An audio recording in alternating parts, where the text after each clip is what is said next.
তুরস্কে সাধারণ জনগণকে নিপীড়ন কেন করা হচ্ছে?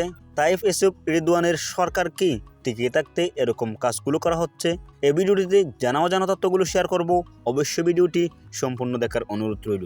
তুরস্কে ব্যাপক বিক্ষোভের পর 1100 জনেরও বেশি লোককে গ্রেপ্তার করা হয়েছে। সরকারি বিবৃতি নিশ্চিত করেছে, আঙ্কারায় তুরস্কের পররাষ্ট্র মন্ত্রণালয় জানিয়েছে, দেশ জুড়ে 5 দিনের বিক্ষোভে অংশ নেওয়ার জন্য 1100 জনের বেশি লোককে আটক করা হয়েছে। বিক্ষোভের কারণেও গ্রেপ্তারকৃত তালিকা নিয়ে সরকার ও বিরোধী মহলের মধ্যে বিরোধ দেখা দিয়েছে। সরকারের মুখপাত্রের বিবৃতিতে বলা হয়েছে, অবৈধ সমাবেশ এবং জনসংখ্যা বিঘ্নিত করার জন্য অভিমুখে ইস্তাম্বুল, আঙ্কারা, ইজমির সহ বিভিন্ন শহরে অভিযান চালানো হয়েছে। যদিও পুলিশের দমনপীড়নে সহিংসতার কিছু খবর পাওয়া গেছে, তবে কর্মকর্তারা দাবি করেছেন যে গ্রেপ্তার আইনগতভাবে করা হয়েছে। বিশ্লেষকরা দাবি করেন, অর্থনৈতিক সংকট, মুদ্রাস্ফীতি এবং সরকার বিরোধী রাজনৈতিক দাবিকে বিক্ষোভের মূল কারণ হিসেবে উল্লেখ করেছেন। তবে স্থানীয় গণমাধ্যম জানিয়েছে যে বিক্ষোভকারীদের একটি অংশ কুর্দি অধিকার এবং মতপ্রকাশের স্বাধীনতা নিয়ে স্লোগান দিয়েছে।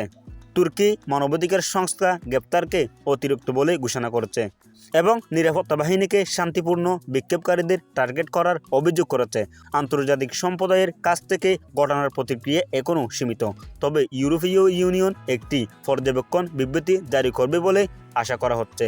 প্রেসিডেন্ট রিসেপ তাইপ এরদোয়ানের সরকারের সমালোচকরা দাবি করেছেন যে সাম্প্রতিক মাসগুলোতে তুরস্কে বিভিন্ন মতের বিরুদ্ধে তাদের দমনপীড়ন জোরদার করেছে। এদিকে দেশের আসন্ন স্থানীয় নির্বাচনকে কেন্দ্র করে রাজনৈতিক অস্থিরতার মধ্যে বিক্ষোভ ও গ্রেপ্তারের নতুন বিতর্ক জন্ম দিয়েছে।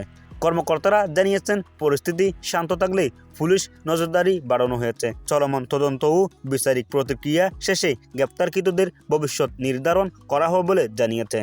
তাহলে ভিডিওটি দেখে আপনার কেমন লাগলো অবশ্যই মতামতগুলো আমাদের কমেন্ট বক্সে জানাবেন, এবং আপনি যদি আমাদের চ্যানেলের প্রথম হয়ে থাকেন অবশ্যই আমাদের চ্যানেলটি সাবস্ক্রাইব করবেন, ফেসবুক পেজটি অবশ্যই ফলো করবেন, লাইক কমেন্ট শেয়ার করবেন। আসসালামু আলাইকুম ওয়া রাহমাতুল্লাহি ওয়া বারাকাতুহু।